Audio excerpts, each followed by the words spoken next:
ఏ ఇంట్లో అయితే గజలక్ష్మీదేవి ఫోటో గుమ్మం పై భాగంలో లోపల వైపు పెట్టుకుంటారో వాళ్ళ ఇంట్లోకి వెంటనే లక్ష్మీదేవి వచ్చి ఆనందనాట్యం చేస్తుంది.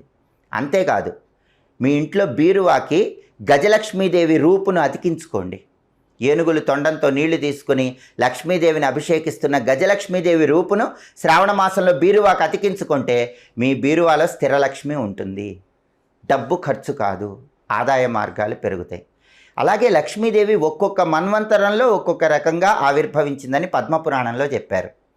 స్వారోచిష అనే మన్వంతరంలో లక్ష్మీదేవి అగ్ని నుంచి పుట్టింది. అగ్ని నుంచి లక్ష్మీదేవి పుట్టింది కాబట్టి లక్ష్మీ కటాక్షం కలగాలంటే శ్రావణ మాసంలో ప్రతిరోజు ఆగ్నేయ దీపం పెట్టండి. మీ ఇంట్లో హాల్లో కానీ ఏ గదిలో అయినా సరే ఆగ్నేయం మూల ఒక దీపం వెలిగేలాగా శ్రావణ మాసంలో చూసుకోండి. కనీసం 1 గంట సేపు